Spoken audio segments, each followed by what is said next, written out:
Magandang araw mga ka-ATD. Good news para sa mga gustong mag-solar. Kung dati ay inaabot ng matagal at komplikadong proseso ang pag-apply sa net metering. Ngayon ay pinabilis ito ng pamahalaan. Sa pangunguna ng Department of Energy, target ngayon na maproseso ang net metering application sa loob lamang ng 10 araw. Ano ang ibig sabihin nito para sa atin? Alamin natin.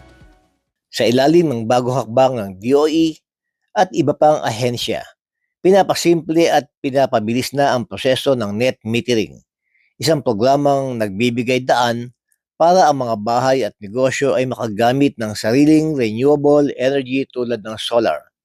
Sa net metering, maaari kang gumamit ng sariling kuryente mula sa solar panels, ibalik sa grid ang sobrang enerhiya at makatanggap ng credit sa inyong electric bill.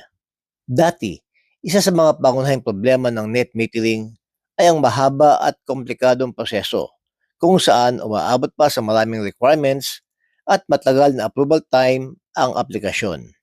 Ngunit ngayon, sa pamamagitan ng whole of government approach, pinagsama-sama ang aksyon ng iba't ibang ahensya upang tanggalin ang mga bottleneck at pabilisin ang proseso. Kabilang sa mga pagbabago, mas kaunting documentary requirements, standardized at digitalized na proseso, mas mabilis na pagproseso ng permits at inspection. Sa tulong din ng mga lokal na pamahalaan, inaatasan ang mga ito na iproseso ang mga permit sa loob lamang ng ilang araw, tulad ng 3 araw para sa electrical permit at 7 araw para sa inspection. Dahil dito, posible nang makakompleto ang buong net metering process sa loob lamang ng 10 araw, mula aplikasyon hanggang approval. Layunin ng hakbang na ito na hikayatin ang mas maraming Pilipino na mag-invest sa renewable energy, lalo na sa solar panel. Sa kasalukuyan, ang net metering program sa Pilipinas ay sumasaklaw sa mga system na hanggang 100 kilowatts, kung saan ang sobrang enerhiya ay maaaring ibalik sa distribution utility kapalit ng credit sa bill. Bukod sa pagtitipid, nakatutulong din ito sa pagbawas ng carbon emissions, pagpapalakas ng energy independence, at pagdevelop ng malinis na enerhiya sa bansa. Mga ka-ATD, malinaw na ang direksyon ng pamahalaan.